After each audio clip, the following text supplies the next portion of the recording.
Good afternoon, everyone, here at Scarsdale and here on Zoom. We're so glad that you could join us today. For those of you who don't know me, my name is David. I'm one of the programming librarians here at Scarsdale Public Library, and we are so glad to welcome back Beverly Shipko for, I believe, the third time. Yeah. Third time.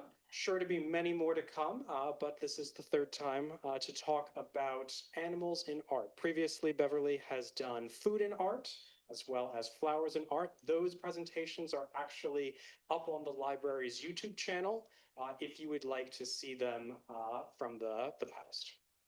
All right, let me see if I can remember all of the things going on because hybrid programs are complicated. For those of you who are on Zoom, you won't be able to hear us unless unless we are talking into a microphone. So here in the audience, if there are questions at the end, make sure that you are mic'd before you ask them. For people on Zoom, try to keep your cameras and your microphones turned off during the presentation. It helps make the experience a little smoother. Um, Let me see. I'll let Beverly introduce herself, but thank you so much for joining us today, and we look forward to many more programs together. Thank you.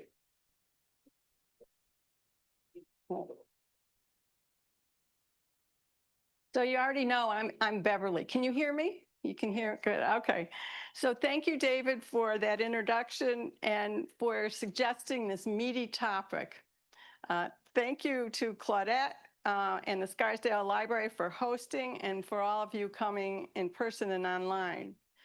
So today we're going to step into the wild world of animals and art history to discover how animals have inspired artists for thousands of years.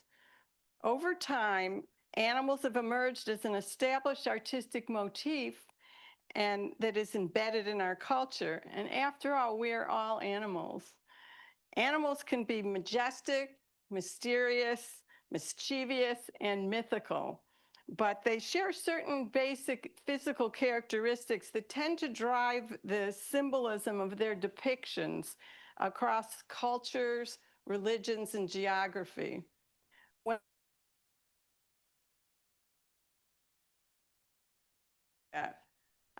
In this talk, though, the animal concept is going to be defined very broadly as land, sea, and air animals, which are demonstrated here in this first slide in my paintings. Since we have a lot of ground to cover in many slides, I'll be happy to answer questions at the end. I started with fish. Why? Because that was my pet when I was growing up. And my first fish was fierce, and my mother named it Tiger. So it's very memorable. Matisse painted fish, and fish, they swim along and they move and they're free. And sometimes they signify in certain traditions the journey of the soul. So what happened here with Matisse is he kept coming back to fish during his whole lifetime. And, you have to ask, well, why? And the answer is it was like a meditative mindfulness practice for him. This is in his own words. He got a feeling of purity, serenity, a soothing, calming influence. So it is, in fact, his journey, his soulful journey. Then we have Roy Lichtenstein, a contemporary pop artist who was inspired by comic book art. And he riffed all these artists. And Matisse was just one of the artists that he riffed. And you see on the left, there's a painting. In the middle, there's a sculpture. And then he was rewarded with a postage stamp in 2023. These are my paintings. I told you I like fish. Okay. These are just beautiful examples of fish art, and they're done in the 19th century in the ukiyo-e school in Japan, and it literally means floating worlds. And it makes sense because Japan is an island, and they were very oriented towards fish, which constitutes a large proportion of their diet. And you see Kuniyoshi did these first two. I never saw catfish looking so good, and hokusai. And then there's this AI generated fish. I got excited because it matched my koi, but then it turned out to be kind of fake. Now we move on to food. We move on to fish as food for consumption in the process of being prepared here by Manet on the left. Upper right-hand corner, Red Mullets by Claude Monet reminded me of my fish, so I felt a little sad. And on the lower right, you have still life from 17th century Dutch period, and it's packed with everything. You know, you see crabs, prawns, other things. Manet did that different. It feels simpler, not as, just composed as Dutch. Then we also see images through time of hunting fish. Some of the oldest is in ancient Egypt here at the Saqqara tomb, and they're using some kind of contraption to catch the fish.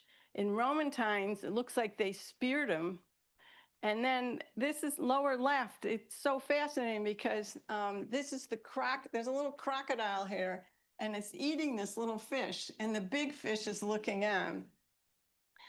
Finally, I wanted to just highlight these little things. This is cave art from 1500 years ago, and they're actually whales. And it's very hard to see, but there's a little blotch here. And what that is someone's hunting these whales. Again, part of a marine culture. Whales. This is from a bestiary, 13th century. They're medieval. But this is medieval on the right. It's medieval in Iran. And these are up here because these look like fish to me. They don't look like whales. Nobody really knew what whales looked like back then. So we take it for granted because we have social media.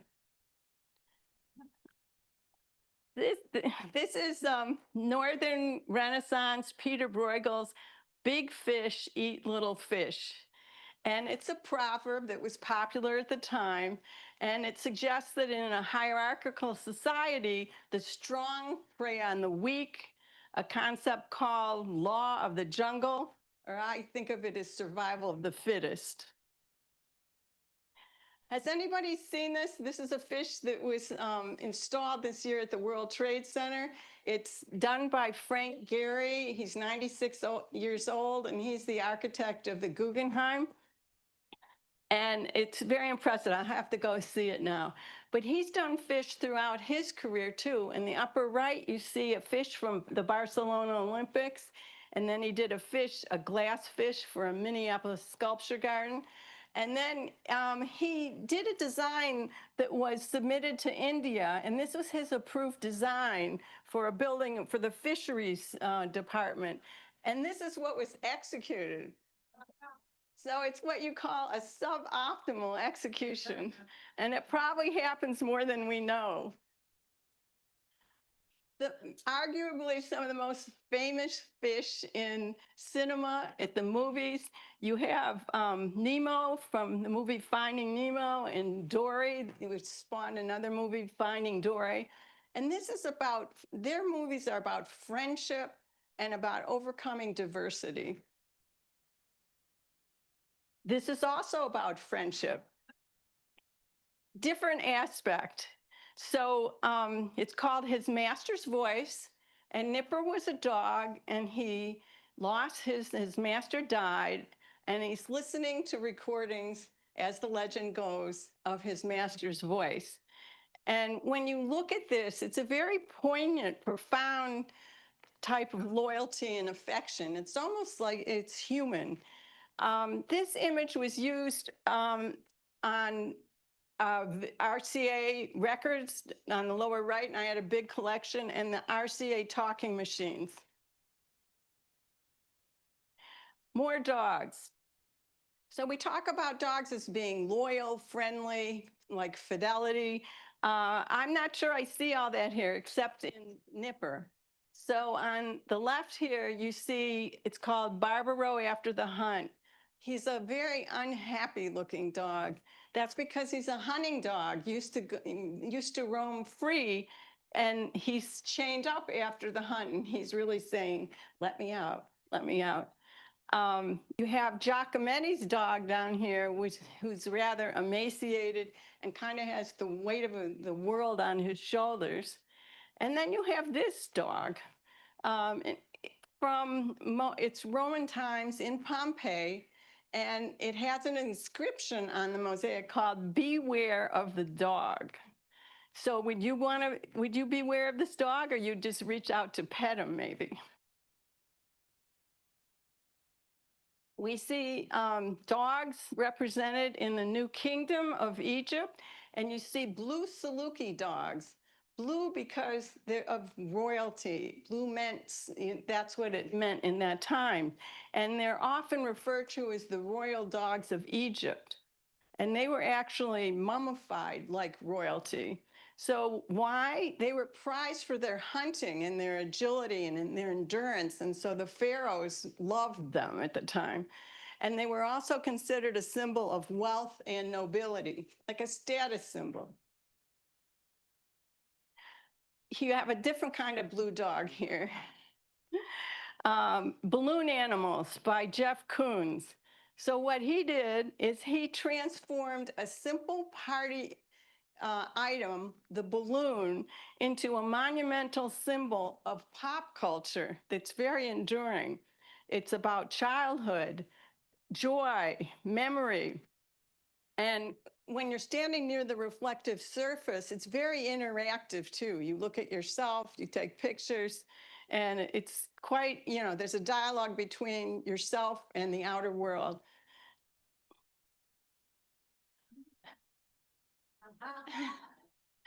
Anthropomorphic dogs, dogs that have human characteristics. So on the left, you have Dogs Playing Poker by Coolidge, done in 1894. So there's a whole series of these, believe it or not. There's at least 13 poker paintings. And why? They were commissioned by Brown and Bigelow to advertise cigars. Like you can see here, this dog is holding it over here, and this one has it in his mouth. So, and someone's smoking a pipe. I wondered whether they did tobacco too. So it's like kitsch art, and it's been very popular in the United States. A lot of people have this image in their home. And here, different type of anthropomorphism, William Wegman, more dignified, minimalist, formal composition, just kind of simple. He had dogs. They're called Weimaraner dogs. This, I don't know how you pronounce it. One, it's either the same dog or he had two dogs, Topper and Flo. So he's well known for these humorous takes on human beings as dogs. Now we see dogs too with the presidents. In some cultures, dogs are known as protectors. Now, I picked the two presidents that were impeached here. And the reason I did that is it seemed that the more trouble they got into, the more they brought out their animals. And it was almost as if they're using these animals as shields or protection from the public, to try and change their opinion of them. Arguably, the most famous photo here is Caroline Kennedy on her pony Macaroni that was on the cover of Life when she was 5 years old. So when you look at her on that horse, she becomes a figure of authority, even though she's 5 years old. I had no idea that's how old she really was. And that's because of what a horse represents.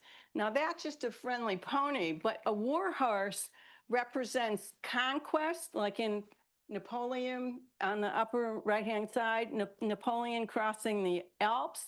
And then here we have heroism. You see a female, Joan of Arc, on a horse in armor, and the horse has armor. So she's really ready to go do battle. And Washington just kind of uses it as a strength and power to reinforce the fact that he's president. We also have our country is associated with the eagle. And surprisingly, the eagle wasn't designated the national bird until Biden did that just a couple years ago. Yeah, it was a symbol, but it was never the national bird officially. So when you think about eagles, eagles soar, they fly high, they have really good vision, they see things from a different perspective. And what's happened with our eagle, it's on a $2 bill, it's on the presidential seal, it's all over the place. And then this eagle was also appropriated by Mexico.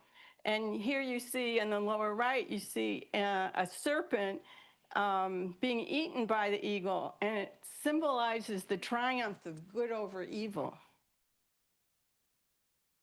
Heraldry, emblems, and lions. So the lion has a majestic appearance, just innately, and they call him king of the jungle. And literally, we see him here with a crown, honoring his symbolism.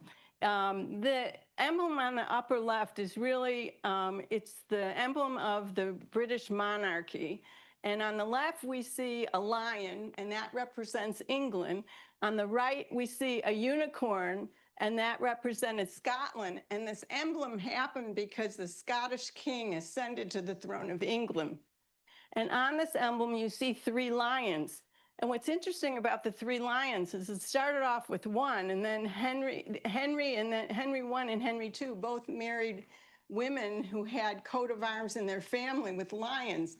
And so they added the lion to represent the union in the marriage. And then other countries, like Northern European countries, went and they added a canopy, another crown, another lion. And there's a lot of emblems that look similar. The lion was also the symbol of the republics of Florence and Venice when they were really flourishing. In Florence, the lion represented civic freedom, pride, and the strength. In Venice, it was the Venetians had dominance over land and sea at the time, major trading city. And then also, since the winged lion is a symbol of St. Mark the Evangelist, there's a spiritual overlay to this. Everything we talked about is Western, but the Eastern countries were appropriating the lion also as emblems, and you see the state emblem of India on the far right. Now we move to the dove of peace. In Spanish, it's called La Paloma de la Paz. Picasso, this is the main reason this is up here, is the Picasso dove. He committed his art to peace. He worked with the United Nations and the World Congress for Disarmament and Peace for years. And he was so committed to this cause that he named his daughter Paloma. Yes, so you see in Roman, they had the House of the Dove. Roman times, they had the House of the Doves. Chagall did a Dove of Peace window. They're on stamps. That you have a different take on the dove here.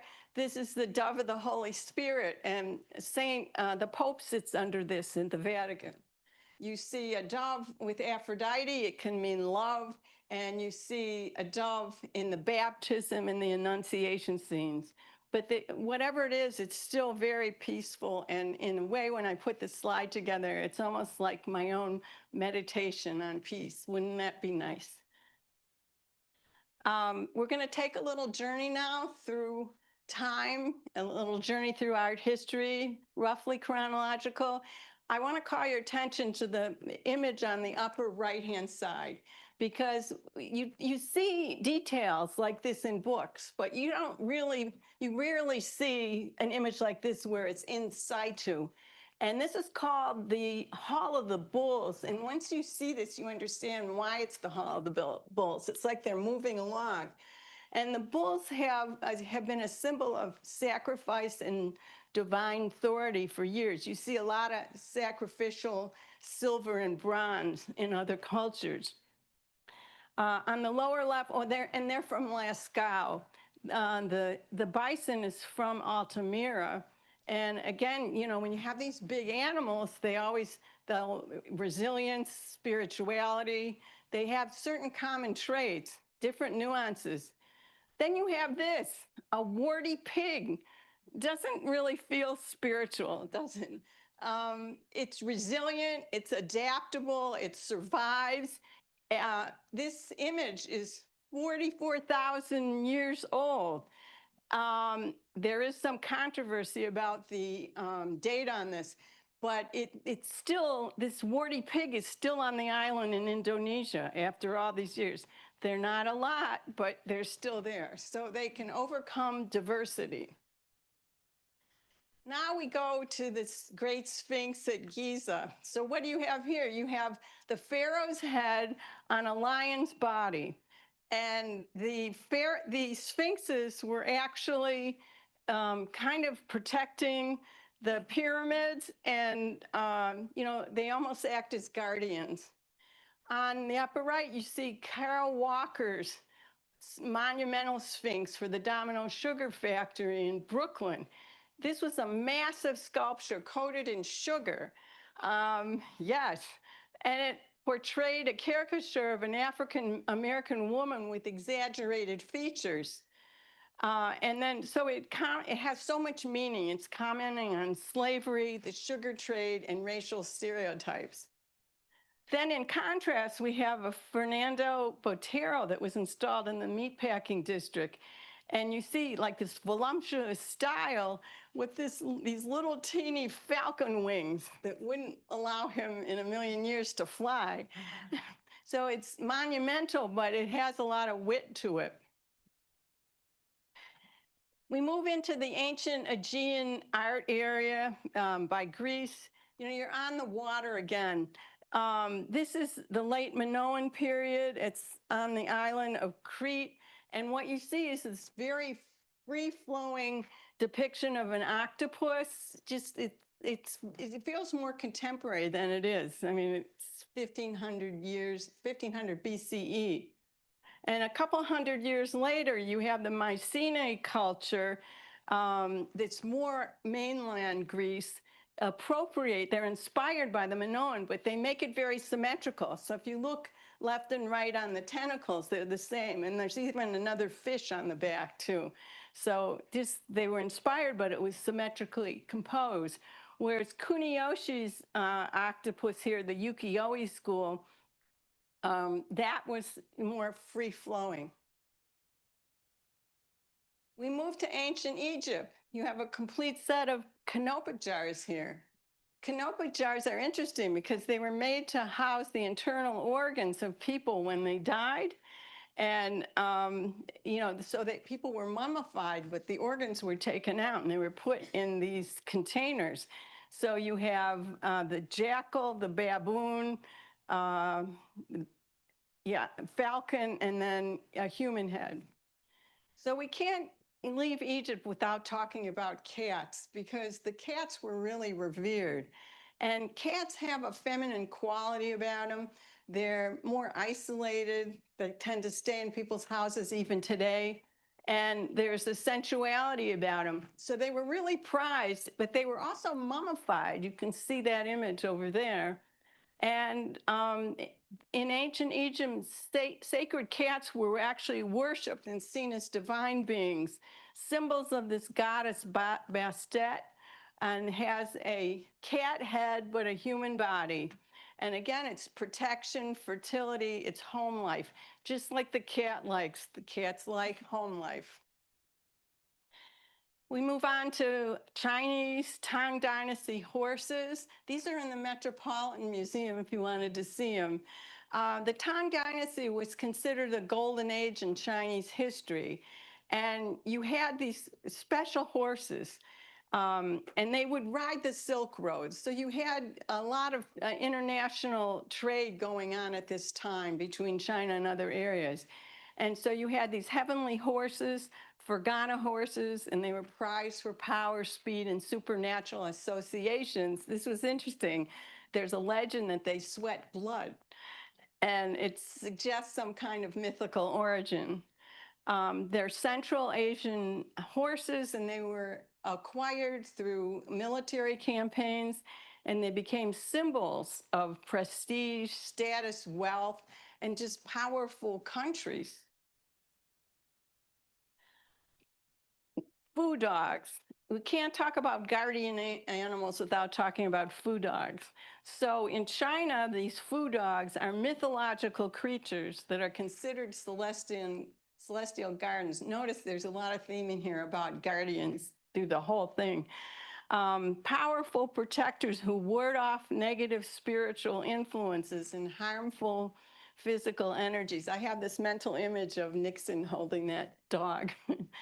And you see here, this was in front of a temple in Beijing, and this is the Forbidden City in Beijing.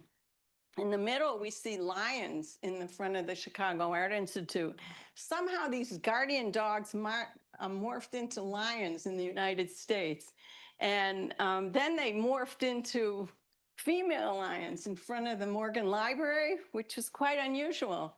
So female lions are matriarchal powers, a different kind of strength, and the collaborator nature of lionesses, which actually sounds like humans, human females.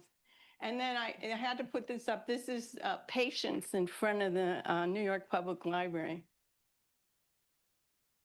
So as I was doing this presentation, I would look for animals, and what I found is half the time they weren't just animals, they were hybrid animal humans. It was very interesting. Like the Sphinx has, we saw that, human head on a lion body. A centaur has a horse body, but a human torso, and Rubens depicted them often on the left. Minotaur is a human body, but a head of a bull, and Picasso did that a lot. He had minotaurs were common in his work. And then you had the satyrs, and they're three on the right, and that is like the upper body of a man, but a lower body of a goat. And you can see here, this is like the goat, the hair. And what's interesting about satyrs is they're kind of joyful, happy, a little crazy sometimes, but they hung out with the god of Dionysus, who's the god of wine, so they were drinking a lot. We're now into medieval unicorn tapestry from the cloisters, and the unicorns are very interesting, but this one particularly, you know, they symbolize purity, they can symbolize Jesus Christ, but this particular unicorn is resting in this blooming garden and with flowers that allude to love and resurrection, whereas Frida Kahlo painted herself as a deer and put herself in a forest without any greenery, basically dead trees. And she shows herself fatally wounded by arrows. So this painting is the polar opposite of the unicorn, and it has multiple interpretations. Her frustration over botched spine surgery that she had just had, her inability to control her own fate, and her failed relationships. You know, she had 2 marriages to Diego Rivera. Tells you something. My own interpretation of why she chose the deer symbolizes gentleness, grace, and innocence, which is what she seems to have lost. Medieval bestiaries, they're fascinating because they're encyclopedias of animals, real and unreal. Down here, you just see, it's almost like they have a list, but they represent it pictorially. And these were the most popular illustrations during the Middle Ages. And it lasted 1,000 years. So we already saw the unicorn. And in the lower right-hand corner, there's the kite. There's messages to these. This one is gluttony because the kite is a bird of prey and has this nasty habit on feeding on other animals and wants this greedy habit of feeding on discarded meat. And you actually see that here too. I think this is a lion, but I'm not totally sure. The antelope in the upper right-hand corner depicts the spiritual struggle against sin. So all these things had meanings at the time. This was another way to show all the animals. You had Adam naming them in a bestiary, and so that it went on for, you know, the whole book. I didn't know there were that many animals. So some of the most famous animals appear in Catholicism, and here we're at the Chartres Cathedral in France, and they're symbols of Matthew, Mark, Luke, and John. So you have the eagle, the ox, the lion, and the angel. They're represented like that for centuries.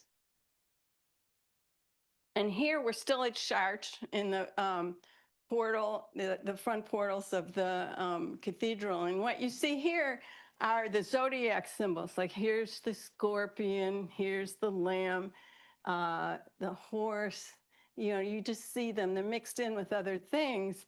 But, you know, they were very central during this time, during medieval art, High Gothic. You saw a lot of this. Oh, and you also saw medieval manuscripts illustrating the signs of the zodiac. This is Chinese zodiac symbols. This is fascinating because this is a mock-up of what's going to be installed in Seattle in 2026. You can see the scope of these. There's the artist's Ai Weiwei up there, and look at the size. These things weigh, you know, almost a ton and a half each one. And so he's recreating zodiac animals from a temple in China that was looted. And everything's arranged in the order of the Chinese zodiac cycle. We were actually at this place. It's outside of Orvieto, and it's called Bomarzo Gardens, and it's the Garden of the Monsters. It's a very entertaining place if you ever are near Orvieto. So it was commissioned by a prince in a Mannerist style, featuring bizarre, large-scale mythological creatures and monsters. Like, how do you like this guy there? And then we have gargoyles. Gargoyles are mythological symbols, again, protectors of the cathedral to keep monsters and demons and evil forces away. They also have a purifying role because they're water spouts. It's a whole system of keeping water away from the walls of the cathedral where they can do damage. So there's Macron. He went to Notre Dame last week, or maybe 2 weeks ago, and he reopened it after the fire. So it's the first time the whole thing's been open since 2019. Dragons. We're up to Northern Renaissance here. This is Dur, Saint Michael slaying the dragon. So in the book of Revelation, Michael, again, the protector, is described as leading a battle in heaven against the devil, which is represented by this defeated dragon. And in devils, you know, there's all kinds of representations, but the devil is danger and sin. Take a good look at this. This is a true menagerie, you know, a magnificent menagerie. And this is called The Entry of Animals into Noah's Ark by Jan Bruegel the Elder. It's painted in 1613. And it's got everything in here. It's Noah's Ark. The ark is way down in the back, and the animals are just having a merry old time. So how did this come about? The answer is that Bruegel was a court painter for Archduke Albert and the infant Isabella, who were the rulers of the southern Netherlands. And the archdukes kept a menagerie of rare animals and birds, including these parrots up there you see on the trees, parrots from Central and South America, and they had all this at the palace. So Bruegel was able to study them and paint them very realistically. It's at the Getty Museum if you ever want to look for it. On the other hand, you have Edward Hicks, an American, doing Noah's Ark, very orderly, 2 at a time. It's the difference between the European and American culture, if you know, in my opinion. But what you see is the animals are really cooperating, and they're expressing, reflecting Hicks's Quaker belief in mankind's ability to live harmoniously in nature. That was his goal, and you see it in this depiction. And then this was interesting because the Germans were making these Noah's Ark sets in the 19th century, and it was for the American market, and they sold quite a bit. Horses, again, races in action. How many of you saw the Manet Degas show? Anybody? Okay, so they paired these two impressionist paintings, actually impressionist and technically maybe post-impressionist, no impressionist. You have Edward Degas and Edward Manet, and what you see is the moment before the horse races, and then you see them actually racing. And it's a completely different interpretation, and in person it was very impressive.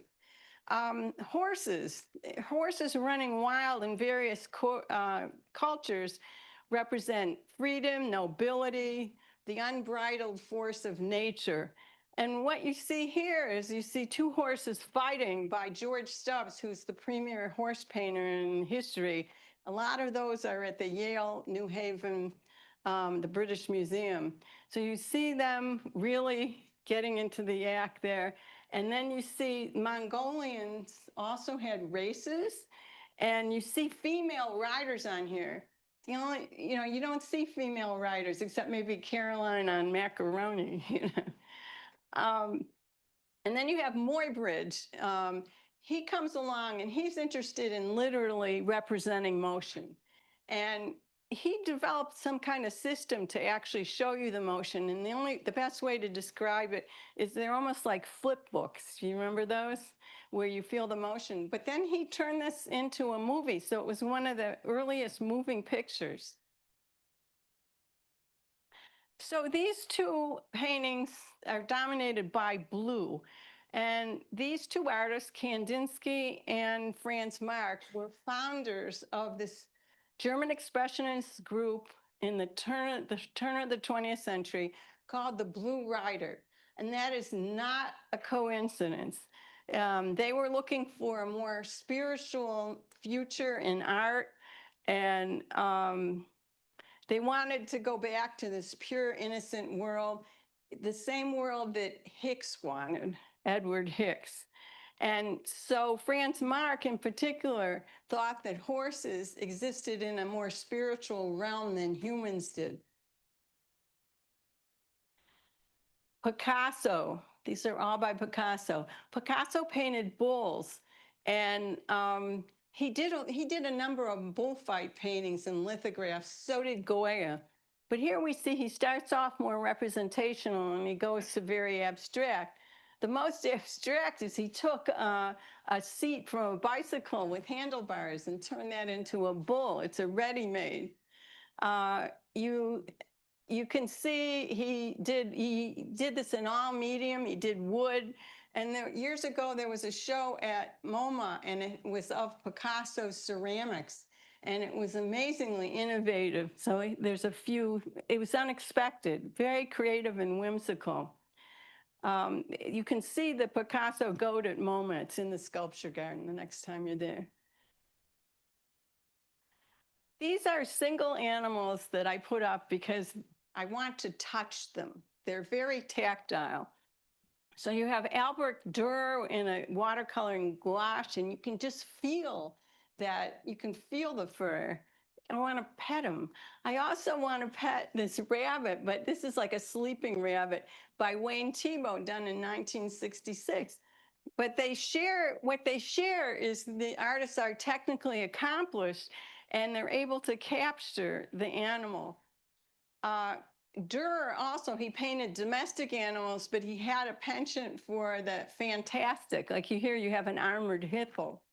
I didn't really want to touch that one. I wanted to touch this. This is Jamie Wyeth's portrait of a pig, and the paint is so caked on. And this straw, it's unbelievable. And he just layered it over and over again. Of course, you can't touch.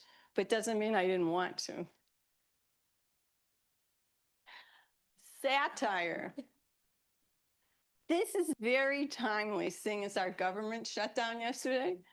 Banksy, we think of Banksy as being a street artist, right? Who just paints on walls in cities.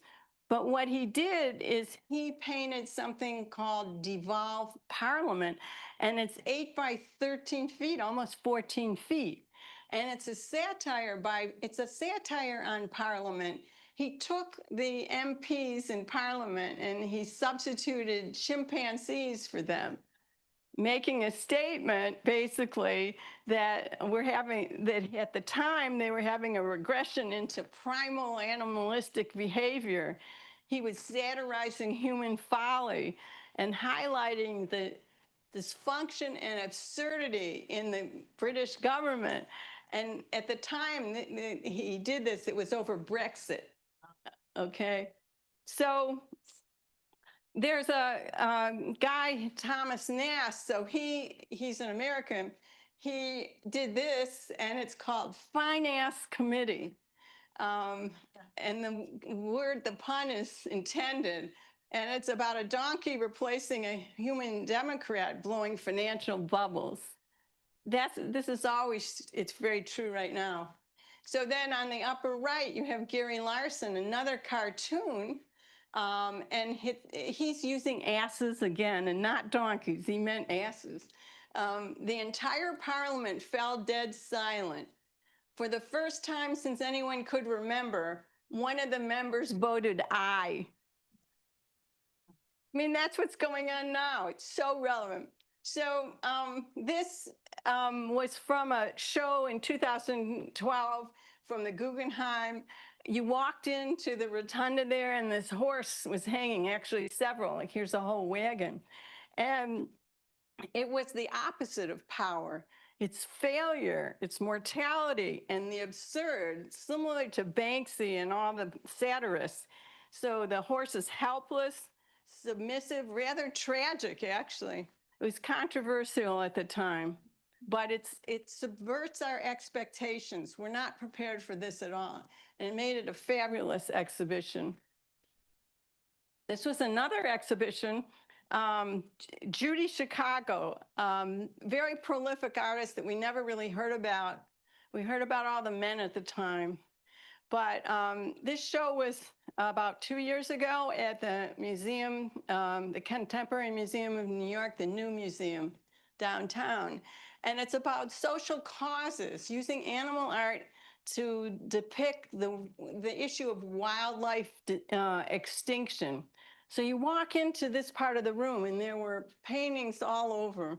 And you look, and I say, my God, it reminds me of trophies. When you walk into a trophy room and you see deer mounted on the top in these old castles. And what we have here, a lot of the species that are going extinct. And she's interested in highlighting the suffering of animals. I mean, here she picked elephants, and they're talking about poached elephants, about hacksaws and machetes that are used to kill the elephants, and how they're suffering. This is a little different. It's about extinction, but it's focused on wildlife conservation, and it's more positive. We don't see anything about machetes here. This was installed in the World Trade Center in 2024, and it's arguably the single biggest octopus that has ever been made in bronze. And there I am in the middle. They call this the Arms of Friendship. And the purpose of their art, it's a husband and wife from Africa, and they've been very successful with these installations. They want to raise awareness about the wildlife crisis, but they want to inspire action for conservation. And that's the difference between them and Judy Chicago. Modern and contemporary provocations. I can give a whole lecture on this, but I'm just going to highlight what we're looking at here. Damien Hirst took a shark and he suspended it in formaldehyde. And, it's exploring life and death in ways we've never seen before. And this gentleman, Joseph Beuys, he he locked himself in a room for 3 days in a New York gallery with a coyote. And he was trying to explore coexistence, heal the rift between the humans and the animals in society and in its indigenous people. He again sounds like Edward Hicks. And but it's a modern day reinterpretation. And then finally, we have Ping's Theater, the World, where he enclosed live reptiles and insects, and you can see them here. They're in here, and the way they fight to survive by consuming one another. It reminds me of big fish eat little fish, really.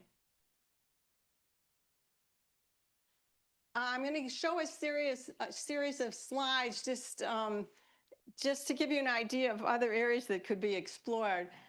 These are my paintings. They're car emblems, carhood emblems. I'm from Detroit, so it makes a lot of sense. I also worked in cereal, and we used spokes characters with human qualities. So they're anthropomorphic animals, but used for the purpose of advertising and brand development. And here's the Eat More Chicken campaign, one of the most successful campaigns ever. And it was to prevent people, the chickens were wanted, excuse me, the cows wanted them to promote chickens so they could prevent themselves from becoming beef at your dinner table. And here's just a selection of animal children's books that shows you how ingrained animals are when kids are growing up.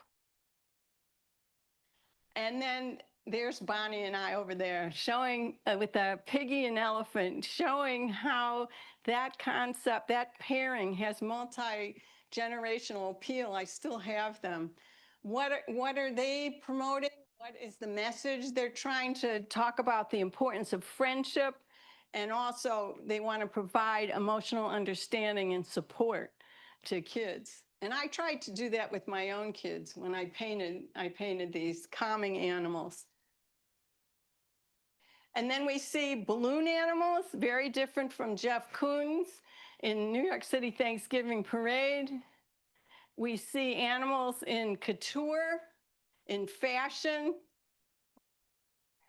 We see them on Instagram. Meet Grumpy Cat, arguably the most popular internet phenomenon. She passed away in 2019. So she's on the left, but she inspired other memes. There's so many on the internet. But you had memes, merchandise, and she even made media appearances. So you see the power of social media platforms to turn a pet into global brand. And I had to put food in here because I like to paint food. And I could just eat this guy in the middle here, this little dog, right? And this sleeping dog, and the spiders is a nod to Halloween. And here we have true menagerie of animals, but it's photojournalism, which is not to be underestimated. But this is courtesy of National Geographic, and it's looking at herds of animals, and they're just spectacular images. I have 2 more slides to show you. We're going to watch a 2-minute video. The Carnivals of the Animals by Camille Saint-Saëns. So what it is, it's a humorous musical piece of 14 movements, and they all depict different animals. So the elephant, for example, is like this big lumbering sound. The hens and roosters are going like this when you look at them. The swans are very elegant. And you also see the art's very creative. You have elephants personified as musicians. You have a lion and a swan as a ballerina. And the interesting thing, too, is you have this hippo as ballerina. Fantasia used this piece, and Disney did an animation of it. It looks kind of old now, so I'm not showing it. What I'm showing you today is a YouTube video.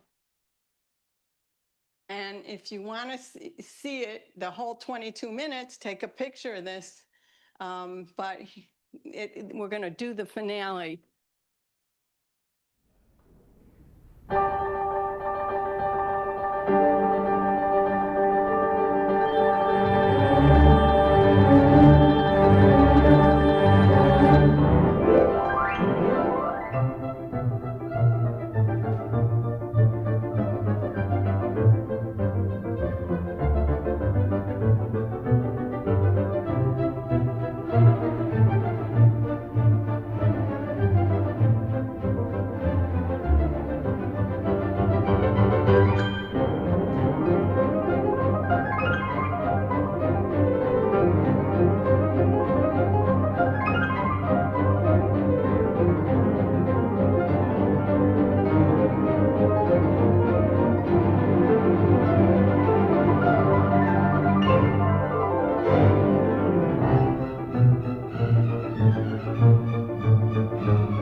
The end.